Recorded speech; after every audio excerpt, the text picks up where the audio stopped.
सकते। इसका आंसर आ गया क्या सभी लोगों का? लव यू टू बेटा, लव यू टू। इसका आंसर तो सभी लोगों का आ गया होगा। इसका आंसर तो सभी लोगों का आ गया होगा। शुभ संध्या गुरुजी। ए में अवयवों की संख्या है 3 और बी में भी अवयवों की संख्या है 3, तो ए क्रॉस बी में अवयवों की संख्या हो जाएगी 3 गुणा 3 9। इसमें तो मुझे नहीं लगता किसी को भी कोई भी दिक्कत होनी चाहिए। छोटा छोटा मगर मोटा क्वेश्चन। अगला सवाल ये वाला कर लिया क्या सभी लोगों ने? ए क्रॉस बी क्रॉस सी में कितने अवयव होंगे? इसमें है 3, समुच्चय ए में 3 है, समुच्चय बी में 2 है और समुच्चय सी में 3 है, तो 3 दूना 6 या 18, कितने हो जाएंगे? 18 हो जाएंगे अगले में। 18, गुड। दूसरे में आ गए 18। दो सवाल तो काफी सिंपल सिंपल थे। तीसरा सवाल देखते हैं। चलो इससे पहले ये वाला देख लेते हैं। इससे पहले ये वाला देख लेते हैं। क्या क्या बातें कही गई है कि एन ऑफ ए में 7 है, एन ऑफ बी में 8 है। कितने लोगों ने ये वाला सवाल कर लिया है? पहले ये चीज बताओ, कितने लोगों ने ये वाला सवाल कर लिया है? यस नो पूरा आ गया क्या? कितने लोगों को ये सवाल आ गया? कितने लोगों को ये सवाल आ गया? A cross B intersection B cross A, 4 उभयनिष्ठ है। A cross B intersection B cross A, 4 उभयनिष्ठ है। Done. T P R Q S, T P R Q S. बड़ा अच्छा सवाल है ये। कितने लोगों ने कर लिया? ये वाला सवाल पहले करते हैं, फिर हम लोग रिलेशन की तरफ जाएंगे, उसके बाद संबंध पढ़ेंगे। देखते हैं क्या चल रहा है यहाँ पर। मैट्रिक्स का शॉर्ट नोट्स मिल जाएगा बेटा, मिल जाएगा। बना रहा हूँ, लिखने में टाइम लग जाता है, अभी कुछ कुछ चीज़ें और चलती रहती है, इस वजह से थोड़ा सा डिले हो रहा है। लेकिन जल्दीबाजी में कोई मतलब नहीं है ना, थोड़ा सा मुझे समय लेने दो। अगर मैं समय लूंगा तो बढ़िया चीज़ दूंगा। 61% ने कर लिया है ना, तो रुक जाओ थोड़ा सा। ऐसा नहीं है कि मैं नहीं दूंगा, है ना। थोड़ा सा चाहे देर हो जाए लेकिन चीज़ बढ़िया मिलेगी तुमको। हाँ, तो बढ़िया चीज़ का अगर फायदा उठाना चाहते हो तो फिर थोड़ा सा इंतजार का मजा लीजिए, ठीक है। तो आंसर तो यहाँ लिखा हुआ था TPRQS। सबसे पहले एक एक करके चीजों को समझते हैं, थोड़ा सा ध्यान से सुनना पड़ेगा। अब हम जो भी काम कर रहे थे वो करना बंद कर देंगे। ये सवाल अटेम्प्ट किया था, बहुत अच्छी बात है। देखो अगर कहीं पे समझ में नहीं आया था, नहीं किया तो भी सीख लो भैया, थोड़ा भला हो जाएगा, है ना। A N of A union B, A union B का क्या सूत्र होता है? अगर नहीं पता है तो बता देते हैं। N of A plus N of B minus n A intersection B. पहले समुच्चय में कितने अवयव? 7, दूसरे में कितने? 8, माइनस 4, तो 8 7 15 माइनस 4 11, यानी पहले का तो टी होगा, पहले का तो टी होगा। दूसरा तो बड़ा सिंपल है, इसमें 7 है इसमें 8 है, तो 7 गुणा 8 यानी कि 56, यानी कि इसका एस होगा। पहले का टी हो गया, दूसरे का S P, sorry sorry sorry, S में तो 96 लिखा हुआ है, पी होगा, पी 56, 8 ही 7 ही 56। अब ये समझो ये क्या चीज है? B cross A cross A, है ना। सी चीज को सी वाले को समझते हैं। सी में लिखा हुआ है बी क्रॉस ए और फिर क्रॉस ए। अब मैं क्या करता हूं कि माना थोड़ी देर के लिए बी क्रॉस ए को सी लिख लेते हैं, बी क्रॉस ए को सी लिख लेते हैं। सी एक समुच्चय है ना, अतः हमको क्या बताना है कि n of C cross A बताना है। N of C cross A क्या होगा? सी में कितने अवयव है पता कर लो, ए में कितने अवयव है पता कर लो, दोनों को गुणा कर दो। यही तो सूत्र होता है। ए क्रॉस बी में कार्तीय गुणन में क्या करते हैं? ए के अवयव बी के अवयव को गुणा करते हैं। सी क्रॉस ए में क्या करेंगे? सी के अवयव ए के अवयव को गुणा करेंगे। अब ए के अवयव तो हमको पता है कि 7 है, अभी सी में कितने अवयव होंगे? तो हमने क्या किया था, माना था C is equal to B cross A, तो इससे एन ऑफ सी ये कितना हो जाएगा बताओ? बी क्रॉस ए है तो बी और ए में जितने अवयव है उनको गुणा कर दो, तो ये कितना हो जाएगा? 7 8 56। तो यहाँ पर हमको क्या मिल गया? 56 गुणा 7 यानी 7 6 42 का 2, यहाँ से लगा 4 7 5 35 और 4 39, 392, यानी कि इसका हो गया आर, इसका हो गया आर। पहले ये 3 पे बातें करते हैं क्योंकि बाकी दोनों एक जैसे हैं और थोड़े से पहले 3 से अलग है। ये पहले 3 समझ में आ गए क्या? कितने बालकों को पहले 3 समझ में आ गया? सर सब दिया गया ही नहीं, डी वाला बच्चा तो लगा दिया। ओ माय गॉड, डी वाला समझ में नहीं आया, वही तो मैं बता रहा हूँ। तुम चिंता क्यों कर रहे हो? अभी हम जिंदा हैं, ठीक है, अभी हम जिंदा हैं, करवा रहे हैं ना, तो थोड़ा इंतजार का मजा लीजिए। चलिए पहले तीन तो मेरे हिसाब से सब लोग को क्लियर होने चाहिए, इसमें किसी को कोई दिक्कत परेशानी नहीं होनी चाहिए। Stop 94%, good. अब आगे की बात करते हैं, है ना। तो यहां पर पहले डी वाला देखते हैं। डी वाले में क्या लिखा हुआ है? A cross B intersection B cross A, N A cross B, A cross B intersection B cross A, ठीक है। अब ये है अपना डी वाला। लिखना बंद कर देना भैया, जिनको समझना है वो लिखना बंद कर देना, और जिनको नहीं समझना है वो तो लिख ही सकते हैं, क्योंकि उनको तो लिखना है, नोट्स कंप्लीट करना है। या नोट कंप्लीट करने थोड़ी ना, हम लोग सीखने आए हैं। तो देखो थोड़ी थोड़ी सी छोटी छोटी मगर मोटी बातें करते हैं। माना C is equal to A cross B है और D is equal to B cross A है ना, तो हमको क्या चीज बतानी है? सी इंटरसेक्शन डी बताना है, सी इंटरसेक्शन डी बताना है। क्या बताना है? सी इंटरसेक्शन डी बताना है। अब ध्यान से सुनो, अब ध्यान से सुनो, सी इंटरसेक्शन डी कैसे बताएं हम लोग। एक छोटा एग्जांपल लेता हूं, फिर उससे हम लोग एक्सटेंड करने की कोशिश करेंगे, है ना। एक एग्जांपल यहां साइड में ले रहा हूं मैं। मान लो ए समुच्चय जो है वो होता 1 2 3 और बी समुच्चय जो है वो होता 3 4, तो ए क्रॉस बी क्या लिखते हैं? 1 3, समझने की कोशिश करना भैया, थोड़ा सा ध्यान से सुनना पड़ेगा। 3 3 1 3 2 3 3 3 1 4 2 4 3 4। बी क्रॉस ए क्या होगा? 3 1 3 2 3 3 4 1 4 2 4 3। उभयनिष्ठ कितने अवयव है? अगर मैं पूछूं कि ए क्रॉस बी और बी क्रॉस ए में उभयनिष्ठ कितने अवयव है, ये जो नया सवाल मैंने लिखा है, इस नए सवाल में उभयनिष्ठ कितने अवयव है?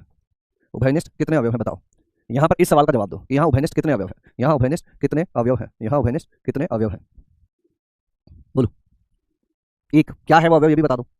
अनुराग, महेश, वंशिका, एक अवयव उभयनिष्ठ है बेटा। इस समुच्चय में 3,3 दिख रहा है, इस समुच्चय में भी 3,3 दिख रहा है।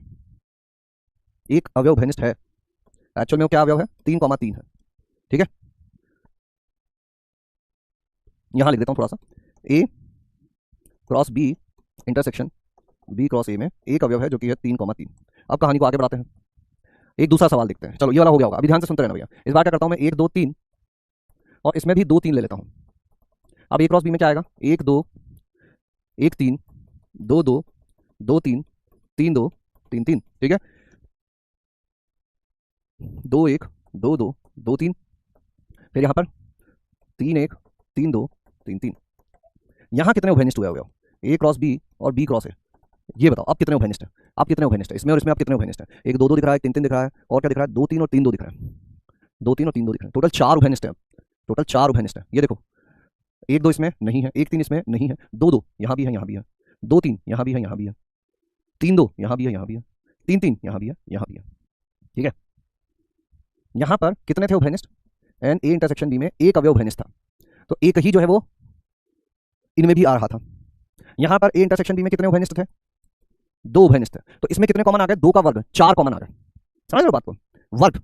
यहाँ कितने उभयनिष्ठ थे, 3 3, एंड ए इंटरसेक्शन बी में एक अवयव उभयनिष्ठ था, तो ए क्रॉस बी और बी क्रॉस ए में भी कितने अवयव उभयनिष्ठ आए, एक ही आया। ये कैसे मिला हम लोगों को, इसे 1 गुणा 1 कर दो, 1 गुणा 1, कितने उभयनिष्ठ आए, एक ही उभयनिष्ठ आया। यहाँ कितने अवयव उभयनिष्ठ थे, 2 उभयनिष्ठ थे, 2 3 2 3, तो कितने उभयनिष्ठ आ गए, 4 आ गए, इसमें 4 अवयव उभयनिष्ठ आ गए, 2 गुणा 2 4, मतलब इन उभयनिष्ठ अवयवों से कमेंट ड्रॉप डाउन, ध्यान से सुनना, कौन सी चीजें इसमें और इसमें कॉमन रहने वाली है, ए क्रॉस बी और बी क्रॉस ए में कौन सी चीजें कॉमन होंगी जो इन कॉमन अवयवों को मिलाकर बनाई जाए। अब 2 अवयव इसमें और 2 अवयव इसमें समान है, तो इनको आपस में मिलाकर कितने बना सकते हो, 4 बना सकते हो। 2 2 से पहले में भी रहेगा, 2 2 से दूसरे में भी रहेगा, मतलब ए क्रॉस बी में भी रहेगा, बी क्रॉस ए में भी रहेगा, 2 3 ए क्रॉस बी में भी होगा और 2 3 बी क्रॉस ए में भी होगा, 3 2 इसमें भी होगा, 3 2 इसमें भी होगा, 3 3 इसमें भी होगा, 3 3 इसमें भी होगा। सीखने की बात क्या है, इधर से सुनो, इधर मैं नोट की फॉर्म में लिखता हूं, नोट नंबर 1, यदि n A intersection B is equal to P है, तो ए क्रॉस बी एवं बी क्रॉस ए में पी स्क्वायर अवयव या पी स्क्वायर क्रमित युग्म उभयनिष्ठ होंगे। समझ गया क्या बात को, उभयनिष्ठ होंगे। अब इस हिसाब से बताओ कि यहां पर ए और बी में कितने अवयव उभयनिष्ठ दिए हुए हैं, ए और बी में कितने उभयनिष्ठ दिए हुए हैं, 4 अवयव उभयनिष्ठ दिए हुए हैं, तो इसमें और इसमें कितने उभयनिष्ठ होंगे, 4 चौक 16 उभयनिष्ठ हो जाएंगे क्या, क्यों आंसर आ जाएगा क्या, बोलो। हाँ, यहां पर 4 गुणा 4 सीधा सीधा 16 लिख सकते हैं क्या हम लोग, क्योंकि एन ए इंटरसेक्शन बी 4 था। बताओ कितने लोगों को बात समझ में आ गई है, थोड़ा सा दिमाग तो लगाना पड़ेगा, उदाहरण से समझा दिया मैंने, आराम से प्यार मोहब्बत से धीरे धीरे समझा दिया है। 16 होगा, बिल्कुल सही बात है, 16 बिल्कुल सही बात है, 16, yes, very good, all clear, very good, all clear. अब इस हिसाब से अगला भी हम लोग कर सकते हैं, अगले में कोई दिक्कत नहीं होगी, 94% हो गया।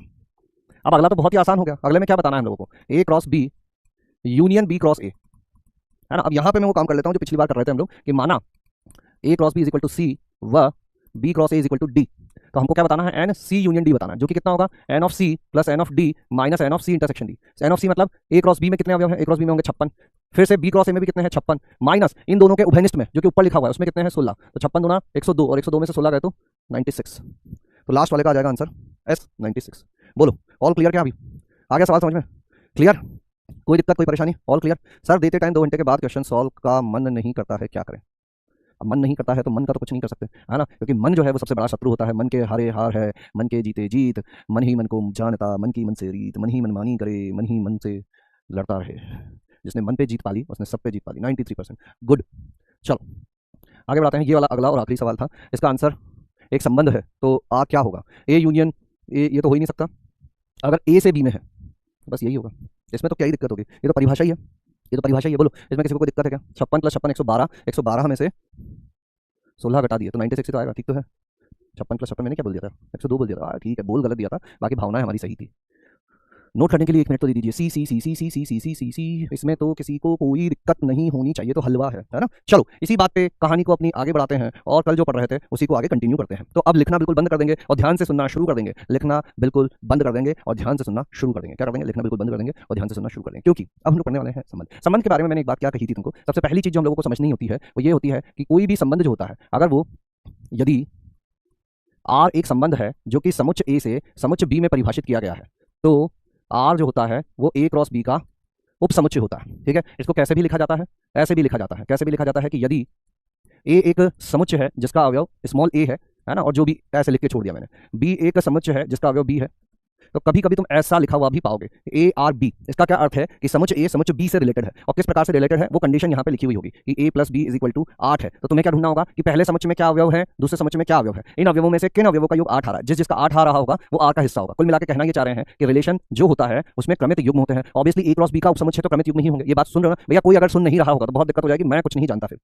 पहली चीज, कोई भी संबंध हमेशा एक समुच्चय से दूसरे समुच्चय में परिभाषित होता है, मतलब हमको दो समुच्चय तो चाहिए, एक समुच्चय से काम नहीं बनेगा। दूसरी चीज, संबंध कहां से आता है? ए और बी का कार्तीय गुणन जो होता है, कार्तीय गुणन में क्या होते हैं? क्रमित युग्म होते हैं। तो वो जो बहुत सारे क्रमित युग्म मिलते हैं उनमें से कुछ क्रमित युग्म को उठा लें तो वो एक संबंध बन जाया करता है। अब कितने क्रमित युग्म उठा लें तो वो डिपेंड करेगा कि क्या प्रतिबंध दिया हुआ है। ये जो रिलेशन होता है इसमें भी क्रमित युग्म ही होते हैं। ये क्रमित युग्म का पहला अवयव पहले समुच्चय से आता है, दूसरा अवयव दूसरे समुच्चय से आता है, लेकिन कौन कौन से आएंगे उसके लिए कोई प्रतिबंध दिया हुआ होता है। ए व बी पर प्रतिबंध। अगर ऐसी बात दी हुई हो तो समझ जाना कि एक संबंध की बात यहां पर की जा रही है। दूसरी चीज, इसको लिखने का यह तरीका भी होता है ए इज रिलेटेड टू बी, और यहां पर प्रतिबंध लिख दिया जाएगा ए व बी पर प्रतिबंध। ठीक है, अभी सवालों में ये सारी चीजें धीरे धीरे हम लोग देखते रहेंगे। ये सवालों पर ये चीजें हम लोग धीरे धीरे देखते रहेंगे, है ना। जैसे कि एक उदाहरण लेते हैं, हम लोग एक उदाहरण लेते हैं और संबंध को समझने की कोशिश करते हैं। यदि ए एक संबंध है कुछ इस प्रकार से, एक समुच्चय है कुछ इस प्रकार से जिसका अवयव x है, जहां पर x square minus 5x plus 6 is equal to 0 है ना। और बी एक संबंध है जो कि कुछ इस प्रकार से परिभाषित है। किस प्रकार से परिभाषित है कि X square minus 9 is less than और equal to 7। X square minus 9 नहीं लेना चाहिए, X square minus 2 is less than equal to 7। ठीक है, और ऑब्वियसली एक्स वास्तविक संख्या है, यहां पर भी एक्स वास्तविक ही लेने हैं और यहां पर भी एक्स वास्तविक ही लेने हैं, रियल नंबर। तो A R B A is equal to B plus 1 द्वारा प्रदर्शित संबंध ज्ञात करो। पहले समुच्चय ए पता करो क्या होगा, फिर समुच्चय बी पता करो क्या होगा, फिर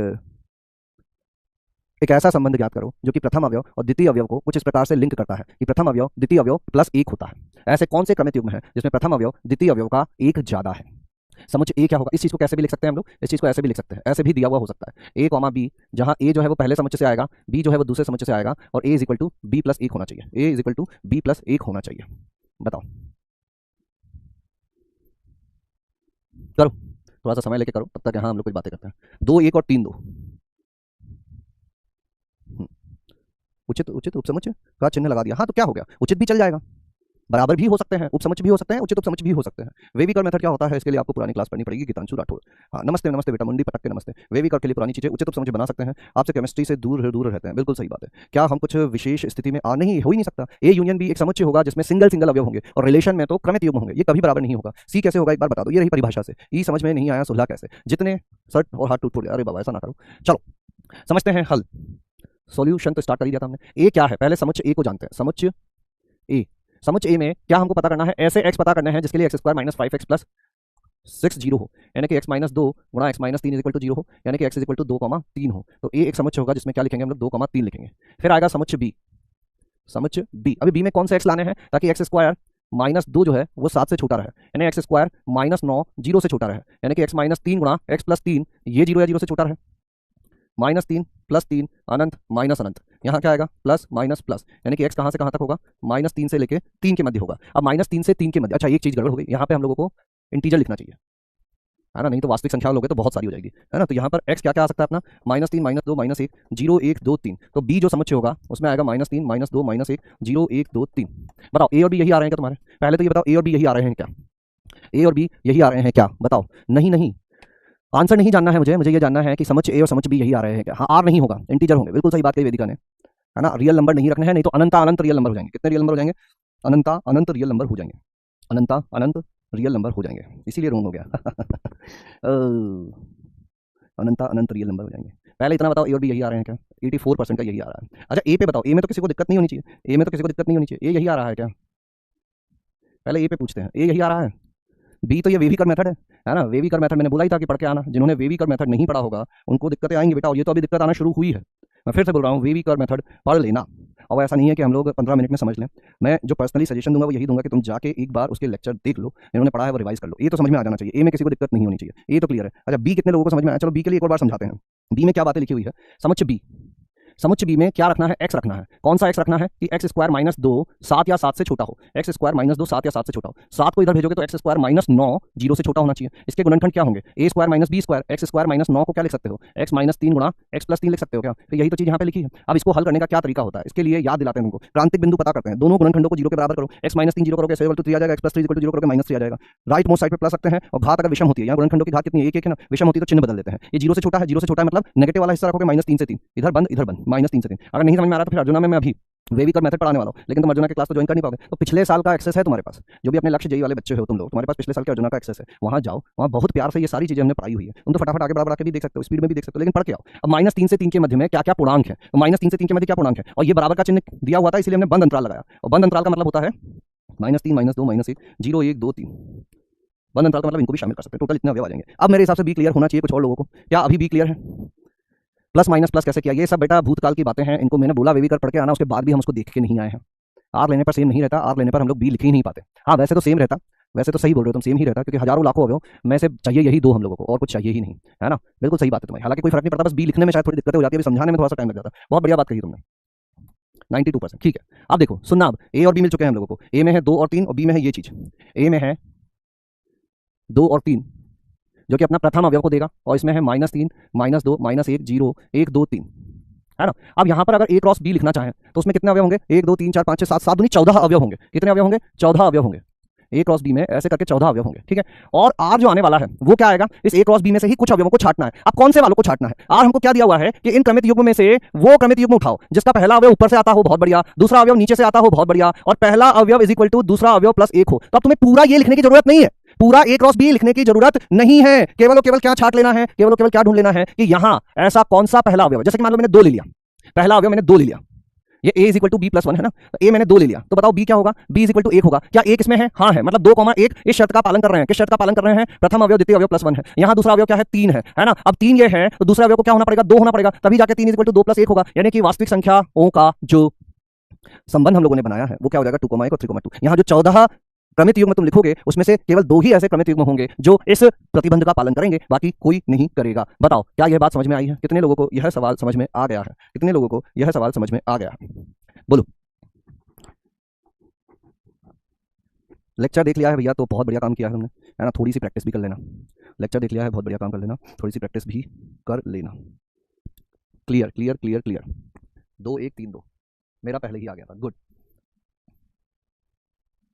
अब देखो यहाँ पे एक चीज जोड़ देते हैं, एक चीज जोड़ देते हैं, एक चीज जोड़ देते हैं, ध्यान से सुनेंगे सभी लोग। मेरे हिसाब से सभी लोगों का आ चुका है 91%, गुड। देखो संबंध का प्रांत तथा परिसर, प्रांत सहप्रांत तथा परिसर, यहीं पे मैं लिख देता हूं, नया टॉपिक यहीं पे लिख देते हैं। देखो अगला टॉपिक, संबंध का प्रांत सहप्रांत एवं परिसर, प्रांत सहप्रांत एवं परिसर, ये क्या होता है, ध्यान से सुनेंगे। अब इतना लिखने के बाद रुक जाओ, इतना लिखने के बाद रुक जाओ। यदि आर ए से बी में परिभाषित एक संबंध इस प्रकार है कि R is equal to A comma B, जहां ए समुच्चय ए से आता है, बी समुच्चय बी से आता है, और यहां ए व बी पर कोई प्रतिबंध दिया हुआ है, तो संबंध आर का, संबंध आर का सबसे पहला प्रांत जो होता है वो क्या होता है, इसमें जो भी क्रमित युग्म हमको मिल गए हैं उन क्रमित युग्मों के पहले पहले अवयवों का समुच्चय। आर में उपस्थित क्रमित युग्मों के पहले अवयव का समुच्चय। प्रांत को अंग्रेजी में कहते हैं डोमेन, क्या कहते हैं, डोमेन। इस संबंध के लिए इधर जो संबंध लिखा हुआ है इसके लिए डोमेन की बात करें तो क्या होगा, इन दोनों क्रमित युग्मों के पहले अवयव का समुच्चय बन जाएगा। सहप्रांत, इसको अंग्रेजी में कहते हैं कोडोमेन, क्या कहते हैं, कोडोमेन, और ये सदैव दूसरा समुच्चय होता है, समुच्चय बी, इररेस्पेक्टिव ऑफ रिलेशन, कोई भी प्रतिबंध लगाया गया हो, कितने भी क्रमित युग्म आए हो, सहप्रांत सदैव क्या होता है, जिससे जिसमें परिभाषित किया गया है, तो दूसरे नंबर पर जो लिखा हुआ है वह सहप्रांत होता है। तो यहां पर सहप्रांत को कोडोमेन बोलते हैं, यानी कि CD ऑफ R, ये क्या हो जाएगा, सीधा सीधा समुच्चय बी हो जाएगा, तो जो समुच्चय बी है वो आ जाएगा। और परिसर क्या होता है, परिसर को अंग्रेजी में कहते हैं रेंज, और ये रेंज क्या होती है, रेंज होती है R में उपस्थित क्रमित युग्मों के दूसरे अवयवों का समुच्चय, R में उपस्थित क्रमित युग्मों के दूसरे अवयव का समुच्चय। यहां पर पहले की जगह क्या आ जाएगा, दूसरे, दूसरे अवयवों का समुच्चय। इस हिसाब से यहाँ रेंज क्या हो जाएगी, रेंज ऑफ आर, दूसरा अवयव क्या क्या है, 1 और 2 है, 1 और 2 है। अब चलो पहले इतनी बात समझते हैं, यहां तक की बात समझ में आ गई क्या कि प्रांत क्या होता है, सह प्रांत क्या होता है, परिसर क्या होता है। हाँ, रेखिक समीकरणों में पढ़ा था, वेविकर मेथड जो होता है रेखिक समीकरण में होता है। Very good Vedika. Ram please क्या बेटा आगे 1,2 इज द रेंज, बहुत बढ़िया।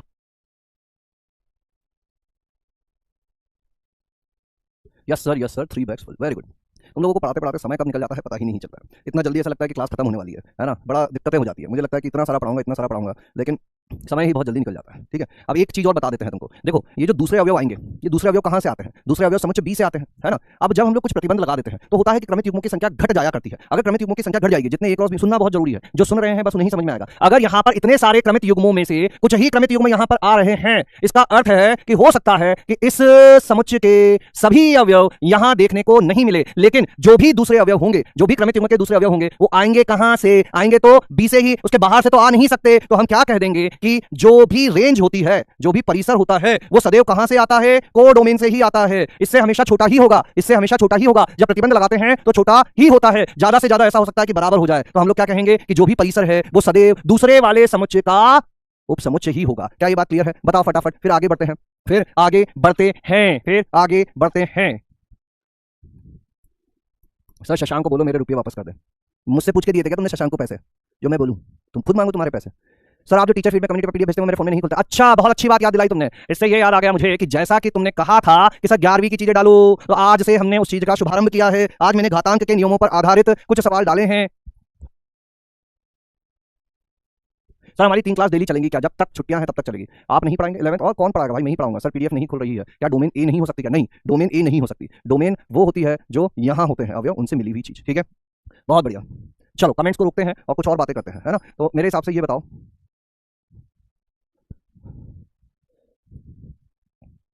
एक सवाल पूछते हैं तुमसे, एक सवाल पूछते हैं। यदि ए है 1 2 3 4 5 एवं बी है 1 2 3 4 5 6 और आर इस तरह से परिभाषित किया गया, किस तरह से परिभाषित किया गया, और आगे बढ़ाते हैं इसको, 7 8 9 10 ए कॉमा बी, या ऐसे ही लिखता हूं, A related to B, A B को पूर्णतया विभाजित करता है, तो आर का प्रांत व परिसर ज्ञात करो। करो ये सवाल, आर का प्रांत व परिसर ज्ञात करो। ए ये है, बी ये है, ए बी को पूर्णतः विभाजित करता है, तो इसका प्रांत व परिसर ज्ञात करो। प्रांत व परिसर ज्ञात करो। करो। ए और बी किस तरह से रिलेटेड है कि ए बी को पूर्णतः विभाजित करता है, मतलब प्रथम अवयव द्वितीय अवयव को पूर्णतः विभाजित करता है। तो आर में क्या क्या अवयव आएंगे, इसका कोई भी एक अवयव उठाओ और इनमें से वो अवयव ढूंढो जिसको एक पूर्णतः विभाजित करता है। तो एक किस किस को पूर्णतः विभाजित करता है, एक को पूर्णतः विभाजित करता है, एक 2 को पूर्णतः विभाजित करता है, एक 3 को पूर्णतः विभाजित करता है, एक 4 को, एक 5 को, एक 6 को, ये तो सारे आ जाएंगे, एक 7 को, एक 8 को, एक 9 को और एक 10 को। एक तो सभी को पूर्णतः विभाजित करता है। 2 उठाया तो 2 इनमें से किसको पूर्णतः विभाजित करता है, तो 2 को पूर्णतः विभाजित करता है, 2 4 को पूर्णतः विभाजित करता है, 2 6 को पूर्णतः विभाजित करता है, 2 8 को पूर्णतः विभाजित करता है, 2 10 को पूर्णतः, 3 को, 3 6 को और 3 9 को, 4 4 को और 4 8 को और 5 5 को और 5 10 को। ये अपना संबंध बनने वाला है। क्या यही तुम्हारा भी आ रहा है? अब बताओ कि अगर ये तुम्हारा संबंध आ गया तो प्रांत क्या हो जाएगा और परिसर क्या हो जाएगा, प्रांत क्या हो जाएगा और परिसर क्या हो जाएगा, बताओ। पहली बात तो ये, क्या यही आ रहा है तुम्हारा भी, हाँ या ना। और प्रांत क्या होगा, अगर इक्वल हो गया तो ए क्रॉस बी ही मिल जाएगा, बिल्कुल मिल जाएगा, मिल सकता है ना। इसीलिए तो हमने कहा है कि उपसमुच्चय हो सकता है, उचित उपसमुच्चय होना जरूरी नहीं है, बराबर भी हो सकता है, छोटा भी हो सकता है, बराबर भी हो सकता है, छोटा भी हो सकता है। बताओ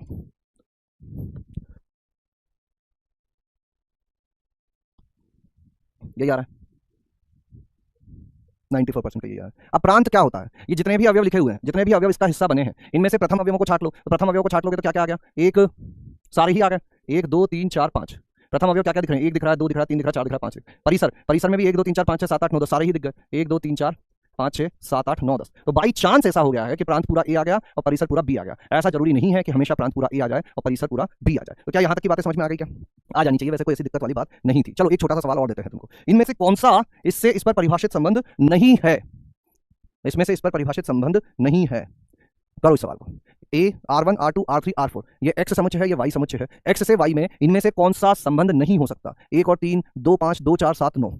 बताओ y is equal to x plus 2, क्या ऐसा बना सकते हैं हम लोग, क्या ऐसा कोई संबंध लिख सकते हैं क्या कि अच्छा R1 क्या होगा ये भी लिख के बताना मुझे। R1 तुम्हें कुछ इस तरह से लाना है कि दूसरा अवयव पहले अवयव से 2 ज्यादा हो। तो 1 के लिए तो यहाँ कुछ नहीं है, 3 किससे 2 ज्यादा है, 1 से 2 ज्यादा है, 5 3 से 2 ज्यादा है, 7 5 से 2 ज्यादा है, और 9 तो किसी से कुछ ज्यादा नहीं होगा। तो R1 जो है वो एक्चुअल में ये दिया हुआ है। तो मैं पोल भेजता हूं, देखते हैं कितने लोग कर पाते हैं। 150 सेकंड की बात करते हैं हम लोग। कुल मिलाकर तुमको ये ढूंढना है कि क्या X से Y में जितने भी संबंध बना सकते हैं उनमें से कुछ संबंध ये वे हो सकते हैं क्या, इनमें से कोई ऐसा संबंध है क्या जो बन ही नहीं सकता, जो संभव ही नहीं है, जैसा हो ही नहीं सकता। बताओ कौन सा ऐसा इन 4 में से संबंध है जो हो ही नहीं सकता। अब यह प्रतिबंध तुमसे कोई नहीं पूछ रहा है, ये नहीं पूछ रहे कि ये कहां से आया, कहीं से आया होगा, ये बताओ कि ये आ सकता है या नहीं आ सकता है। जहां से भी आया होगा तुम तो ये बताओ कि ये आ सकता है या नहीं आ सकता है। जहां से आया होगा तुम तो ये बताओ कि ये आ सकता है या नहीं आ सकता है। बोलो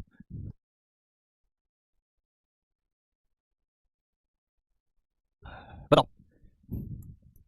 डी आंसर है। हेलो सर सेट कहाँ से पढ़े भाई? अर्जुना जी से पढ़ सकते हो तुम, पिछले साल वाले बैच से, या फिर अभी तो बेसिक पढ़ना है तुमको जहाँ से एनसीईआरटी वगैरह से भी पढ़ सकते हो। प्रांत को समझ के नहीं मान सकते क्या? नहीं बेटा, प्रांत छोटा भी हो सकता है। संडे को ही टाइम मिल पा रहा है तो क्या बिल्कुल सफिशिएंट है, जितना कर पाओ उतना। आपके घर आए, बिल्कुल आओ। आप कैसे हैं? मैं अच्छा हूँ सर। कैसे निकाल रहे हैं प्रांत तो परिसर? अभी मैं बताएंगे, ध्यान से सुनना। D is correct. तो the correct answer is D, 57%। अब ध्यान से सुनेंगे सभी लोग, एक एक करके मैं समझाता जा रहा हूँ। फिर से इस सवाल को समझा रहा हूँ, लिखना बंद कर देना, ध्यान से सुनना है ना। R1 क्या कह रहा है, ऐसे क्रमित युग्म ढूंढो जिसमें दूसरा अवयव पहले अवयव का कितना बड़ा हो, 2 बड़ा हो। दूसरा अवयव कहां से आएगा, यहां से आएगा। तो इसमें से एक ऐसा अवयव, मान लो मैंने 1 उठाया, तो एक इनमें से किसी अवयव से 2 बड़ा है क्या? या तो देखो फिर तुम 5 गुणा 5 25 अवयवों वाला क्रमित युग्म लिखो, A क्रॉस B पूरा लिखो, और फिर छांटो कि कौन सा इसको संतुष्ट कर रहा है। तो वो तो हो गया लंबा काम, वो हम लोग नहीं करेंगे। हम उसकी जगह क्या करेंगे कि एक इनमें से किससे बड़ा है, एक से 2 बड़ा है क्या? क्या Y की जगह 1 लिख दूं और यहाँ पर X की जगह 1 लिख दूं, तो क्या ये संतुष्ट हो रहा है क्या? नहीं हो रहा है, मतलब इसको नहीं ले सकते, 1 1 नहीं आएगा। इधर से मैंने लिया 3, इधर से लिया 1, क्या Y इज इक्वल टू 3 और X इज इक्वल टू 1 इस चीज को संतुष्ट कर रहे हैं क्या? तुम बोल रहे हो हाँ कर रहे हैं, मतलब पहला अवयव 1 और दूसरा अवयव 3 हम लोग ले सकते हैं। फिर इधर से 2 ले लें तो उसके लिए 4 है क्या? क्योंकि X 2 लिखोगे तो Y कितना आएगा, 4 नहीं है। X 3 ले लूं तो Y 5 है क्या? है। तो 3, 5। X 4 ले लूं तो X 4 ले लिया तो 4 + 2 6 इधर है क्या? नहीं है। 5 ले लें तो Y 7 हो जाएगा, तो 5, 7 भी यहाँ पर है। मतलब एक संबंध R1 ये बना, R2 ये बना, R3 R4 ये बने। बाकी के लिए हमको प्रतिबंध नहीं दिया हुआ है कि कहां से आया, क्यों आया, कैसे आया, कोई बात नहीं। हम लोगों को देखना है कि ये आ सकता है क्या, तो ये तो हम खुद ढूंढ के लाए हैं, तो ये तो संबंध हो ही सकता है। अब यहां देखो, किसी भी संबंध का जो क्रमित युग्म होता है उसका पहला अवयव कहां से आता है, पहले समुच्चय से आता है। दूसरा कहां से आता है, दूसरे समुच्चय से आता है। तो इसका पहला अवयव क्या क्या है, इसका प्रांत लिखना चाहे अपन तो प्रांत क्या लिखेंगे, प्रांत लिखेंगे पहले अवयवों का समुच्चय। क्या क्या है, 1 2 3 4 5। क्या ये पूरा X से आ रहा है क्या? क्या ये पूरा X से आ रहा है क्या? तुम बोलोगे हाँ ये आ रहा है, मतलब कोई दिक्कत वाली बात नहीं है। दूसरा कहां से आना चाहिए, जो परिसर है, परिसर बन रहा है अपना 1 फिर से आ रहा है तो 2 बार लिखने की जरूरत नहीं है। 1 3 और 5, क्या 1 3 और 5 यहाँ पर है क्या? ये भी है, मतलब ये भी संबंध हो सकता है। कैसे आया, कहां से आया, किन शर्तों का पालन करके आया, वो सब बात की बात है, ये हो सकता है। R3 पर आता हूं, इसमें भी पहला अवयव देखोगे तो 1 3 और 5 है। 1 3 5 इसमें मिल रहे हैं, दूसरा अवयव 1 3 5 और 7 है। 1 3 5 7 यहाँ मिल रहे हैं, मतलब ये भी संबंध हो सकता है। 3 तो हो सकते हैं। चौथे पे आते हैं, 1 2 2 7। पहला अवयव 7 हो गया। पहला अवयव कहां से आता है, पहले समुच्चय से आता है। जब पहले समुच्चय में ही 7 नहीं था तो फिर इस संबंध में 7 कहां से आ गया? ऐसा होना संभव नहीं है। D is incorrect. क्या यह बात समझ में आई है? आई है, बता दे भाई रे। क्या ये बात समझ में आई है? फटाफट बताओ। A B C हो सकते हैं, डी संबंध नहीं हो सकता है। डी इस पर परिभाषित संबंध नहीं हो सकता है, ठीक है। जल्दीबाजी में डी मारा तो भी तो सही है, 4 नहीं होगा। अच्छा ये भी तो एक गड़बड़ थी, एक तो दूसरी चीज देखने ही नहीं गए। ये दूसरा अवयव जो 4 है ये दूसरे समुच्चय में होना चाहिए, लेकिन ये 4 तो दूसरे में है ही नहीं, इसलिए भी ये संबंध नहीं होगा, इसलिए भी ये संबंध नहीं होगा। ठीक है अच्छा दादा की बोल छी 97, गुड, वेरी गुड। अब एक और चीज पूछते हैं, एक और चीज पूछते हैं,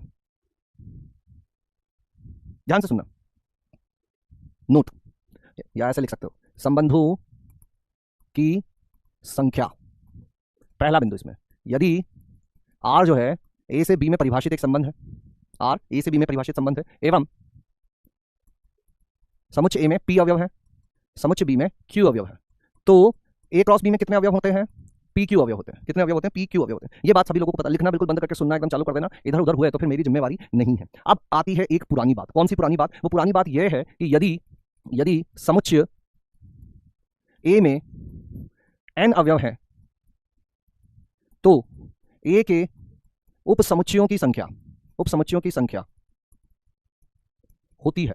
बताओ अगर A में n अवयव है तो उसके कितने उपसमुच्चय होंगे? इसका जवाब मांगती है देश, आपसे जवाब मांग रहा है। The nation wants to know. अगर समुच्चय A में n अवयव है तो n के नहीं, A के उपसमुच्चय कितने होंगे? A के उपसमुच्चय कितने होंगे?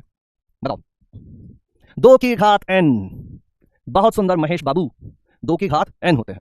ये भी है एक पुरानी बात, नहीं है याद तो कर लो याद, है ना। अगर ऐसा है एक समुच्चय में n अवयव है तो उसके उपसमुच्चय होते हैं 2 की घात n, 2 की घात n होते हैं, ठीक है। अब मुझे बताओ कि ये जो R था, R क्या था?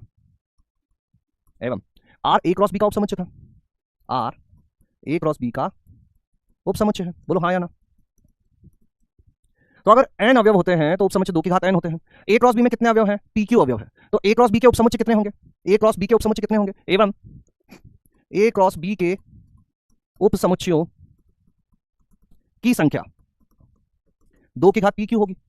बोलो हाँ या ना। अरे n अवयव है तो 2 की घात n उपसमुच्चय है, अगर p गुणा q अवयव है तो 2 की घात p गुणा q उपसमुच्चय होंगे। और संबंध क्या होता है, a क्रॉस b का उपसमुच्चय ही तो होता है। तो अगर a में p अवयव है, b में q अवयव है, a क्रॉस b में pq अवयव है, तो a से b में परिभाषित संबंधों की संख्या भी 2 की घात PQ होगी। क्या होगी? 2 की घात PQ होगी। आर फिर से समझा रहा हूं, आर ए से बी में परिभाषित था, पहले समुच्चय में P अवयव, दूसरे समुच्चय में Q अवयव, ए क्रॉस बी में PQ अवयव। आर क्या होता है, संबंध क्या होता है, ए क्रॉस बी का उपसमुच्चय होता है। अगर एक समुच्चय में n अवयव होते हैं तो उपसमुच्चय 2 की घात n होता है। ए क्रॉस बी में PQ अवयव है तो उसमें उपसमुच्चयों की संख्या 2 की घात PQ होगी, और जितने उपसमुच्चय होंगे उतने ही तो संबंध होंगे। बताओ क्या ये बात समझ में आई है? और अगर ये बात समझ में आ गई है तो एक सवाल मैं तुमसे पूछता हूं कि 3 नंबर, यदि आर ए से ए में परिभाषित है, पहला समुच्चय भी ए ले लिया, दूसरा समुच्चय भी ए ले लिया, A1 number of element in A is n, तो ए से ए पर परिभाषित संबंधों की संख्या क्या होगी?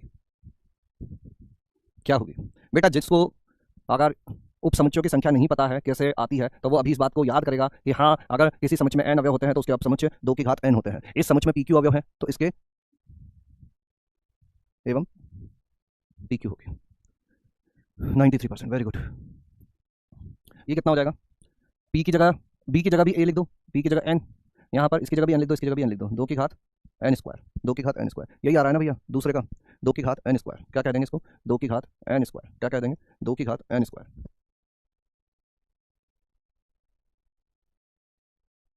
2 की घात n स्क्वायर, 2 की घात n स्क्वायर।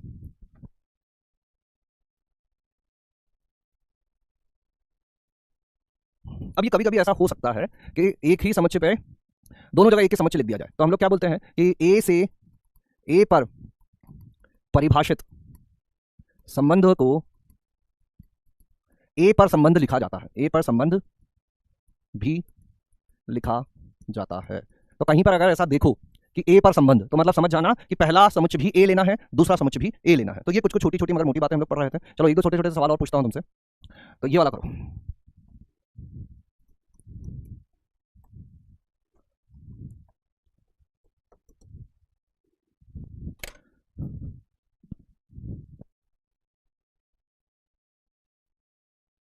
करो।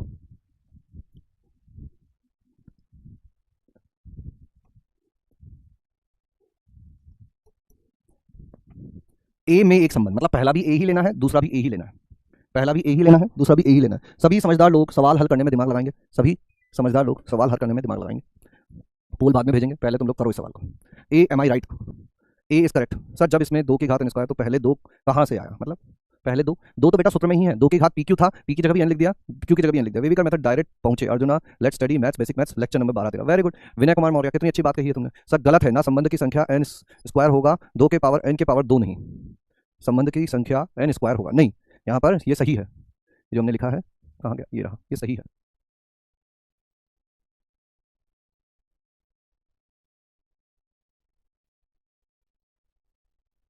P और Q की जगह n आ गया, n गुणा n स्क्वायर हो गया, n गुणा n स्क्वायर हो गया। ठीक है, बताओ क्या आ रहा है ऑप्शन इसका? दीपक कुमार आ चुके हैं, very good Deepak Kumar, answer भी बता दो तुम। ए ए ए असत्य है बोल रहे हैं। कौन सा असत्य है? ए असत्य है। सहप्रांत, प्रांत, परिसर, क्या लिखा जा रहा है? देखो पोल भेज देते हैं, थोड़ी देर से भेजते हैं। पहले ये देखो कि ए बी से किस प्रकार से रिलेटेड है। ए रिलेटेड टू बी किस प्रकार से रिलेटेड है कि ए कॉमा बी, ए जो आएगा वो भी समुच्चय ए से ही आएगा, बी जो आएगा वो भी समुच्चय ए से ही आएगा, क्योंकि दूसरा है ही नहीं। ए से ए में ही परिभाषित कर देंगे इसको। और क्या याद रखना है? ए स्क्वायर माइनस बी स्क्वायर, ये कहां से कहां के बीच में होना चाहिए? -5 से 5 के बीच में होना चाहिए। अब पहला अवयव भी इसी से लेना है, दूसरा भी इसी से लेना है ना। तो मान लो ए की जगह मैंने रखा 1 और बी की जगह भी रख दिया 1। क्यों? क्योंकि ए भी कहां से आएगा? इसी में से आएगा, बी भी इसी में से आएगा। तो ए की जगह रखा 1, बी की जगह रखा 1, तो 1 का स्क्वायर माइनस 1 का स्क्वायर, ये कितना हो जाएगा? 0। क्या 0 -5 से 5 के बीच में है? क्या 0 -5 से 5 के बीच में है? हाँ है। तो 1 कॉमा 1 को हम लोग ले सकते हैं। फिर ए को 1 ही रखा और बी की जगह रख दिया 2। 1 का वर्ग माइनस 2 का वर्ग कितना हो गया? -3। क्या -3 इन दोनों के बीच में है? हाँ है। तो 1 कॉमा 2 भी ले सकते हो। फिर ए को रखा 1 और बी की जगह लिखा 3, 1 का वर्ग माइनस 3 का वर्ग -8। क्या -8 इसके बीच में है? नहीं है, तो इसको हम लोग नहीं ले सकते। फिर इसी तरह से 2 और 1 देखोगे तो ये आएगा 3, इसको ले सकते हो। फिर 2 का 2 के साथ 0, इसको भी ले सकते हो। फिर 2 स्क्वायर माइनस 3 स्क्वायर -5, इसको भी ले सकते हो। फिर 3 स्क्वायर और 1 स्क्वायर, यह है 8, इसको नहीं ले सकते। 3 स्क्वायर माइनस 2 स्क्वायर, यह है 5, इसको ले सकते हो। और 3 स्क्वायर माइनस 3 स्क्वायर, ये जीरो इसको भी ले सकते हो। मतलब क्या क्या आ सकता है, 2,1 आ सकता है, 2,2 आ सकता है, 2,3 आ सकता है, 3,2 आ सकता है और 3,3 आ सकता है। यानी कि ये जो रिलेशन है हमारा उसमें ये चीजें आएंगी। तो 1,2 आ सकता है, 2,2 आ सकता है, 3,3 आ सकता है, 2,1 आ सकता है, 2,3 आ सकता है और 3,2 भी आ सकता है। तो पहला वाला तो सही है। अब तो हम पोल भेज देते हैं, देखते हैं जनता क्या करती है फिर। सहप्रांत, सहप्रांत तो बी होता है, तो बी यही है, जो दूसरा है वही है।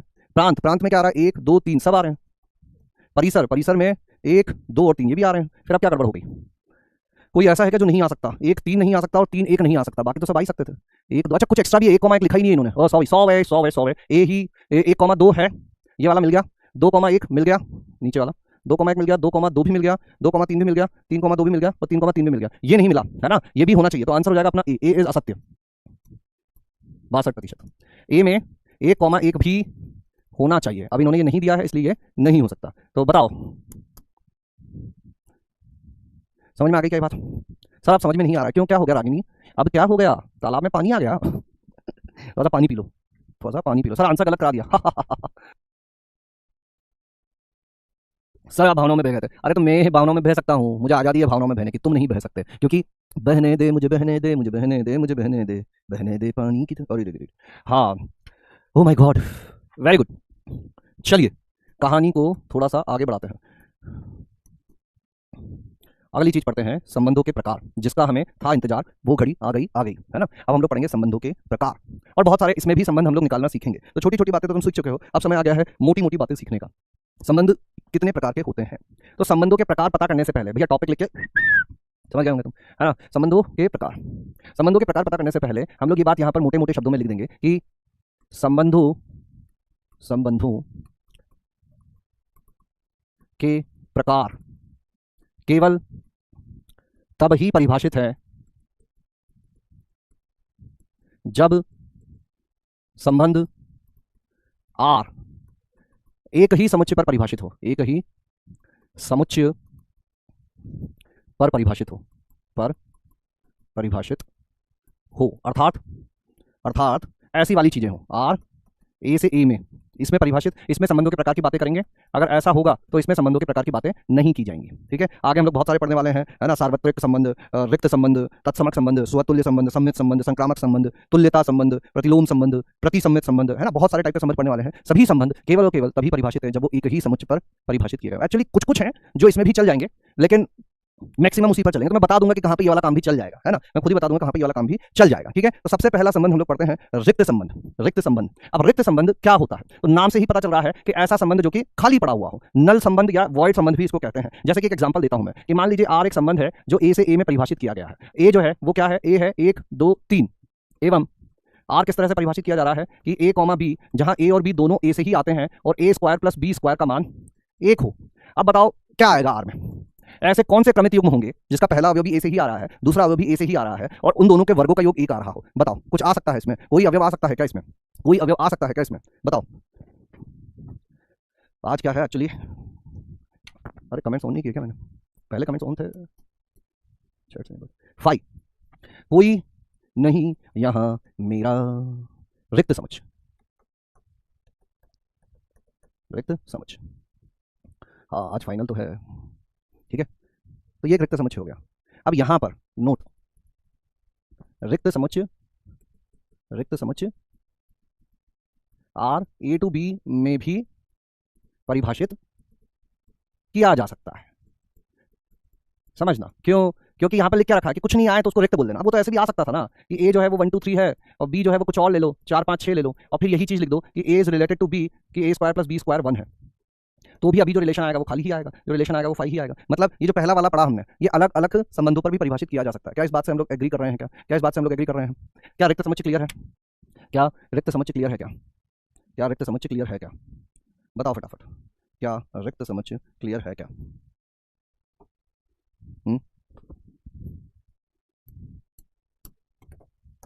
Very good.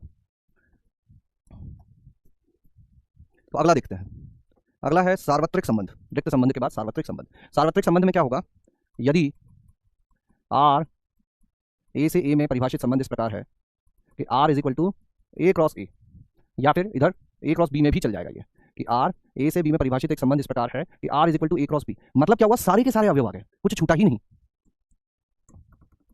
कैसा, जैसे कि ए लिखा था अपने जो पिछला एग्जांपल लिया था ना, उसी को ले लेता हूँ 1 2 3। और ए बी से रिलेटेड किस प्रकार है कि ए स्क्वायर प्लस बी स्क्वायर जो है वो ए क्या 1 से बड़ा है। ए क्या 1 से बड़ा है तो क्या आ जाएगा, सब आ जाएंगे, 1 1 भी आ जाएगा, 1 2 भी आ जाएगा, 1 3 भी आ जाएगा, 2 1 भी आ जाएगा, 2 2 भी आ जाएगा, 2 3 भी आ जाएगा, 3 1 भी आ जाएगा, 3 2 भी आ जाएगा, 3 3 भी आ जाएगा। समझ गए बात को। इसका क्या अर्थ हुआ, इसका ये अर्थ हुआ कि ये तो सीधा सीधा ए क्रॉस ए के बराबर आ गया। मतलब अगर सब कुछ आ जाए तो उसको सार्वत्रिक संबंध कह देते हैं। क्या ये बात समझ में आ गई, बोलो फटाफट। R equal to A cross B, यहाँ अलग अलग होता तो भी यही बात होती, 1 2 इसको ले लूँ मैं और यहाँ पर 3 4 ले लूँ और ए रिलेटेड टू बी इस तरह से लिख दूँ कि ए जो है ए प्लस बी लेस देन 10 है। तो बताओ इसमें क्या आएगा, सारे के सारे आ जाएंगे, 1 3 1 4 2 3 2 4। मतलब आर इज इक्वल टू क्या हो गया, ए क्रॉस बी हो गया। तो ये कैसा हो जाएगा, सार्वत्रिक हो जाएगा, है ना। एक्चुअल में क्या है कि आज मेरी तबीयत थोड़ी सी खराब हो रखी है ना, हल्का हल्का सा तबीयत ठीक नहीं है, हल्का हल्का सा, वो शायद तुम लोग को पता भी चल रहा होगा, है ना। थोड़ा सा हाफ ज़्यादा रहे हैं आज, छुट्टी से वो आ गया, तबीयत मेरी खराब है, छुट्टी इसको चाहिए। गजब हाल है भैया। हाँ 11th में पढ़े हुए हो, लेकिन फिर भी मैं अभी बता रहा हूँ, उसका कारण यह है कि ये बहुत जरूरी चीज़ है। आगे जो ये प्रकार पढ़ने वाले हैं ना हम लोग, स्वतुल्य समय थोड़ी ना 11th में पढ़े हो, कुछ भी मत बोलो, वो 12th में ही है। 95%, वेरी गुड वेरी गुड। ठीक है, अब इसके आगे आता है अगला तत्समक संबंध। अब यहाँ से जो चीजें हैं वो केवल ए से ए पर परिभाषित में ही मानी जाएंगी, यहाँ से जो चीजें हैं वो केवल ए से ए में परिभाषित पर ही मानी जाएंगी। तो इसको किस तरह से लिखते हैं, ध्यान से सुनना, नाम लिख दो और फिर सुनना चालू कर दो कि यदि आर ए से ए में या ए पर परिभाषित एक संबंध इस प्रकार है कि ए का प्रत्येक अवयव केवल और केवल स्वयं से संबंधित है, तो आर को तत्समक संबंध कहते हैं। अब देखो इसका क्या अर्थ हुआ, पहले दो तो बड़े आसान थे, एक में कुछ नहीं था एक में सब कुछ था, एक में कुछ नहीं था एक में सब कुछ था। यहां पर एक उदाहरण लेता हूं, कैसा उदाहरण लिया, एक समुच्चय ले रहे हैं ए 1 2 3, 1 2 3 से ही मैं शुरू करता हूं क्योंकि इससे हम लोगों को समझना थोड़ा सा आसान होता है। और ए बी से रिलेटेड किस प्रकार से है कि ए बराबर बी है। मतलब हमें एक संबंध ऐसा ढूंढ के लाना है जिसमें जो क्रमित युग्म हो वो कुछ इस तरह से हो कि उस क्रमित युग्म का पहला अवयव दूसरे अवयव के बराबर हो। पहला अवयव कहां से आएगा, ए से आएगा, दूसरा कहां से आएगा, यहीं से आएगा। तो बताओ क्रमित युग्म में क्या क्या आएगा, 1 2 2 और 3 3, बस यही आएंगे ना। और कोई ऐसा जोड़ा, कोई ऐसा युग्म बना सकते हो क्या जिसमें पहला अवयव दूसरे अवयव के बराबर हो, बोलो हाँ या ना, है ना। तो यह होता है तत्समक संबंध जिसमें प्रत्येक अवयव केवल और केवल स्वयं से संबंधित है। इसको ऐसे गणित में आई से भी लिखा जाता है और इसको इस तरह से भी लिखा जाता है कि इसके दोनों अवयव समान होंगे और पहला अवयव भी ए से ही आएगा, दूसरा अवयव भी ए से ही आएगा। ऐसा दिखने वाला अवयव, ऐसा दिखने वाला संबंध कहीं दिखाई दे तो उसको बोल देना कि वो तत्समक संबंध है। बोलो हाँ या ना, ये बात समझ में आई क्या, ये क्या चालू है, हाँ ये बात समझ में आई क्या, डन है। अच्छा ऐसा नहीं है क्या, महावीर बोल रहे हैं, ठीक है बेटा समझ सकते हैं, कोई बात नहीं, आ गया समझ, समझ में आ गया, बहुत बढ़िया। तो यहाँ तक की बातें तो आसान बातें हैं, यहाँ तक की बातें तो आसान बातें हैं। ये पता नहीं इसको भी क्या हो रहा है आज, इसकी भी तबीयत खराब है क्या, बेचारा लोड ही नहीं हो पा रहा। यहाँ पे मैंने पॉज कर दिया है, वहाँ चल ही रहा है वीडियो कॉल, गुरुजी छोटी छोटी मतलब मोटी बात है, बंद ही नहीं हो पा रहा, हैंग हो गया ये भी, बंद हो जा भाई, कैसे बंद करें इसको, हाँ हुआ कुछ तो हुआ, चलो ठीक है। एनीवेज अब अगला जो है, हाँ अभी कर देंगे छुट्टी, चिंता मत करो, यहाँ से पढ़ना हम लोग नेक्स्ट क्लास से चालू करेंगे, ठीक है, यहाँ से पढ़ना अब नेक्स्ट क्लास से चालू करेंगे, ठीक है। कल मैथ्स की क्लास नहीं होगी तुम्हारी, ठीक है, क्योंकि मैं जा रहा हूँ नोएडा, जेई एडवांस का जो सेलिब्रेशन है उसमें बहुत सारे हिंदी माध्यम के बच्चों को जेई एडवांस में सफलता मिली है, मैं जा रहा हूँ उन सभी से मिलने कर दिया। अभी बीच में तबियत तो खराब हो गई है, अब पता नहीं अगर ज़्यादा तबियत खराब हो गई तो फिर मैं यहीं रुक जाऊँगा और फिर मैं क्लास लेने आ जाऊँगा, ठीक है। लेकिन अगर ज़्यादा तबियत नहीं खराब हुई तो फिर मैं चला जाऊँगा। तो कल का दिन है, तुम्हारे पास बहुत सुनहरा मौका फिर से मिला है, एक दिन की छुट्टी। अब इस दिन की छुट्टी में हम लोगों को क्या कर लेना है, इस दिन की छुट्टी में देखो एक ऑप्शन था कि रिकॉर्डेड लेक्चर में दे देता, लेकिन रिकॉर्डेड लेक्चर देने का मेरा मन नहीं था, ठीक है, रिकॉर्डेड लेक्चर देने का मेरा मन नहीं था, तो मैंने इसलिए बोल दिया कि नहीं क्लास जो है अभी आप भले कैंसिल कर दो, मैं आगे एडजस्ट कर लूँगा, संडे वगैरह को क्लास ले लेंगे, ठीक है। अब देखते हैं कैसा रहता है ना। तो क्या करना है हम लोगों को, होमवर्क में मैं जो चाहूँगा कि तुम लोग कर लो, फिर से वही बोल रहा हूँ, बेसिक मैथ्स में से तुम वेविकर मेथड पढ़ लेना, जिन्होंने नहीं पढ़ा है वो पढ़ लेना, इसकी बहुत जरूरत पड़ने वाली है, नॉट टुडे नॉट टुमारो, हो सकता है इस वीक जरूरत भी ना पड़े क्योंकि कल हो गया बुधवार, गुरु शुक्र शनि, तो अभी तो हम संबंधी पढ़ रहे हैं और जो फलन चालू करेंगे तो हो सकता है, तो अभी मेरे हिसाब से तुम्हारे पास पूरा हफ्ता है ना, बिफोर नेक्स्ट मंडे, कोई जल्दीबाजी नहीं है। मैं तुमसे कुछ भी ऐसा नहीं बोलूंगा कि रातों रात तुम 8 घंटे का कुछ लेक्चर पढ़ के आ जाओ, ठीक है। दूसरा, अगर चाहते हो तो सेट थ्योरी भी पढ़ लेना, तो ये क्या ये उपसमुच्चय वगैरह और ये सारी चीज़ें भी क्लियर हो जाएगी इफ रिक्वायर्ड। अगर तुम्हें सेट थ्योरी भी नहीं पता है तो ये पढ़ लेना, लेकिन ये तो पढ़ना ही पढ़ना, ठीक है। और इसका डीपीपी नंबर 1 कर लेना, बस डीपीपी नंबर 1 ही करना, रिलेशन एंड फंक्शन का डीपीपी नंबर 1 ही करना, बस इतना ही काम करो, बस इतना ही काम करो, इससे ज़्यादा करने की जरूरत नहीं है, ठीक है। तो यहाँ पर मैं आज क्लास को रोकता हूँ, विराम देता हूँ, है ना। कल देखते हैं, मोस्ट प्रोबेबली नहीं होगी क्लास क्योंकि ठीक ठाक ही है, थोड़ा दवाई ले लेंगे तो हो जाएगा। और तो एक दिन का गैप मिल गया है, तो जो भी पुरानी चीज़ें निपटा सकते हो निपटाओ। प्रैक्टिस शीट्स में डालता रहूँगा। जिनको ये सारी चीज़ें क्लियर है वो अपना जेईई एडवांस वाले पीवाईक्यू करें, है ना। मैट्रिक्स का रिवीजन करें, उसके शॉर्ट नोट्स भी मैं जल्दी ही डालता हूँ, ठीक है। तो बस यहीं पे रुकते हैं आज के लिए, इतना ही रखते हैं। हल्की फुल्की सी चीज़ें हैं, बहुत ही प्यार मोहब्बत से धीरे धीरे शांति से हम लोग पढ़ते हैं। इस चीज़ का आप लोगों को फायदा उठाना चाहिए, ठीक है। बहुत तेजी तेजी से मैं चीज़ें नहीं चलाता हूँ, उसका कारण यही है कि समझ में आना जरूरी है, ठीक है। स्पीड तुम्हारे हिसाब से ही रखी जा रही है, चाहे 2-4 लेक्चर इधर उधर डिले हो जाए कोई प्रॉब्लम नहीं है। सिलेबस 2 दिन बाद खत्म हो जाएगा, लेकिन समझ में आना जरूरी है, ठीक है। वैसे भी हम लोग कौन सा 100% चीज़ें करके बैठे हैं।